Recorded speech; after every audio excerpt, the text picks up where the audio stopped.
algo bem comum na península nesse período. Casamentos consanguíneos que posteriormente eram anulados. Então, por um lado, quando o Fernando III tinha nascido, ele tinha sido jurado como sucessor do Reino de Leão. Mas, quando o rei de Leão morreu, ele deixou no testamento o reino para as filhas.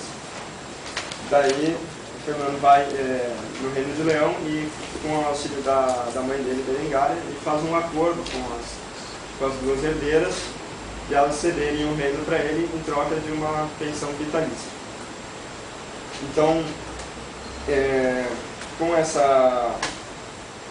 acordo, ele consegue se estabelecer no Reino de Leão. Ele faz alguns percursos pelo reino, né, para consolidar o seu poder, e daí ele se dedica mesmo à ação da Reconquista, período chamado pelo historiador Derek Lomas como a Grande Reconquista, porque ele consegue conquistar a maior parte do que hoje se chama de Andaluzia, né? Ficando como o único reino muçulmano da península apenas o Sultanato de Granada, que tinha feito uma aliança com ele e tal, ajudou ele a tomar Sevilha, né, em 1848. Então esse contexto ele demonstra que o reinado de Fernando III passou por alguns períodos de questionamento dessa legitimidade, e é nesse sentido que nós vamos analisar as fontes, né, para ver como a fonte constrói então uma legitimidade desse poder régia. A crônica que a gente utilizou é a primeira crônica geral de Afonso X, e que se continuava sobre o Sancho IV e até 1279. A gente escolheu essa crônica porque ela pode nos trazer duas visões, de dois autores cronísticos, na verdade. Porque grande parte dos relatos de Fernando III são cópias da história de Rebus Hispania do arcebispo Rodrigo de Toledo, que é contemporâneo do Fernando III. E Afonso X, né, dessa crônica, é o filho, né, do herdeiro. Então, a crônica do arcebispo Rodrigo, ela é escrita ainda em latim, né, no estilo mais tradicional, então ela visa mais o público eclesiástico, e ela busca criar uma legitimidade às conquistas do Fernando III através de uma ideia de unidade em torno da figura do rei, haja visto que os reinos que ele dominava eram constituídos por diferentes culturas e povos, muitos mesmo eram muçulmanos. Né? Então ele procura criar a ideia de que o reino de Castela seria herdeiro do antigo reino visigodo, de Toledo, né? E também procura centrar a legitimidade em torno do arcebispado de Toledo, né? Aquela história, cada um vem do seu texto. Então, ele é arcebispo de Toledo, então está construindo a coisa toda em torno dele ali. E a primeira crônica geral, ela não tem um autor em específico, ela foi escrita pela corte do Afonso X, né? Por encomenda do Afonso X, tal como a anterior do arcebispo tinha sido encomendado pelo Fernando III. E ela busca principalmente mostrar a história, ela vai desde lá da criação do mundo até Afonso X, e ela busca mostrar a história como uma sucessão de senhorios, de reinos. Então, toda a história é centrada no protagonismo do rei.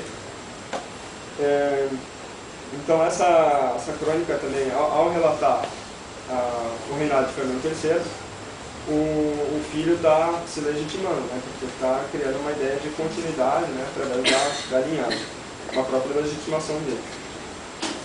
Então, como nós podemos ver, esse processo de centralização do poder régio é resultado de dois âmbitos, um âmbito prático e um âmbito teórico. No âmbito prático, o rei procura colocar a nobreza em torno de si através das guerras de reconquista, porque a guerra tem uma função legitimadora do papel da nobreza na sociedade, e também porque é o rei que comanda essas expedições, então ele é o que traz a unidade desses nobres e concede os territórios conquistados a alguns nobres, alguns privilégios, né? Esses territórios conquistados, ainda muito relacionados com a questão do feudalismo. No âmbito citadino também, o rei consegue estabelecer bastante consolidação de seu poder nessa reconquista, porque ele estabelece muitas vezes concessão de forais para essas cidades, então ele estabelece um vínculo direto entre o meio urbano e o seu poder, não necessitando da intermediação dos nobres.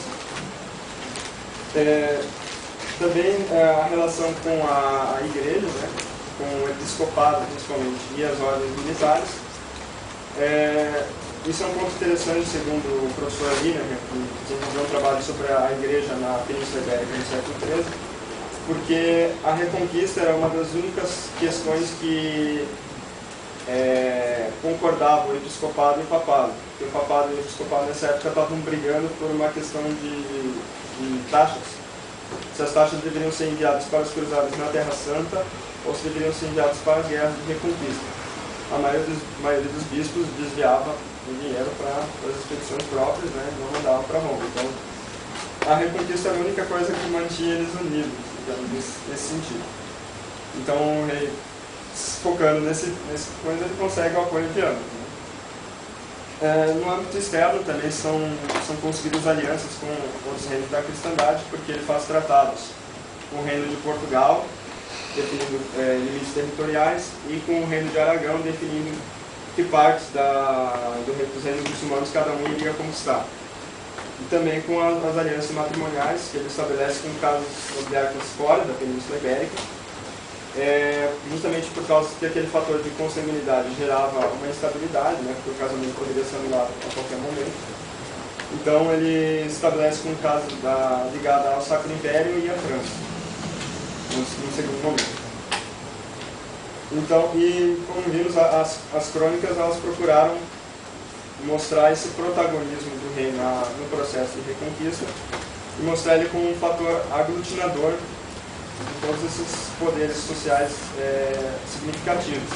Então é o rei que toma a causa da igreja para si na obra da reconquista, é o rei que une esses nobres em torno de um objetivo comum, e é o rei que concede autonomia às cidades e uma vinculação direta consigo mesmo.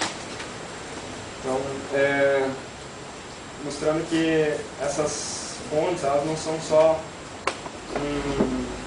uma forma de nós nos reportarmos ao passado, mas também observar de que forma elas foram construídas, que elas têm um objetivo na sua concessão. E nesse caso, o objetivo dessas crônicas foi a legitimação de um poder régio que estava se fortalecendo nesse momento.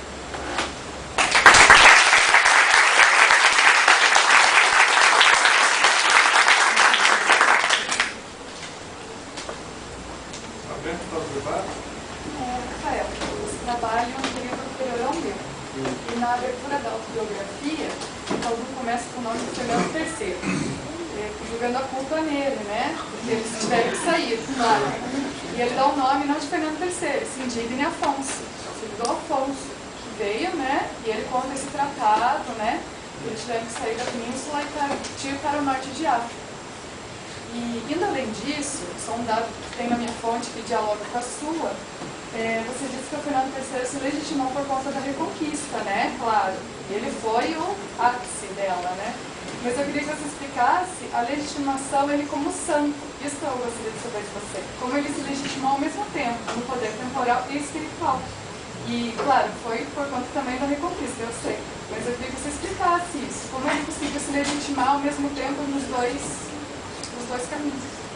Então, além desse processo da Reconquista, primeiramente tem que fazer uma observação que a canonização de São Fernando III se dá só no século XVII, mas ele já recebe culto de santo em Sevilha desde a sua morte. Tem a questão do corpo, que estaria milagrosamente incorrupto e tal. Então tem um capítulo da crônica que fala sobre os milagres dele, mas eu não consegui ter acesso porque é do tomo seguinte, que não tinha disponível aqui na biblioteca.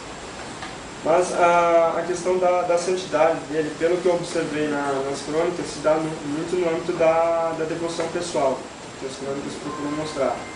Então, principalmente a transformação das mesquitas em catedrais, no contexto das cidades, o fato dele usar uma imagem de marfim da Virgem na sela do cavalo, isso também é citado.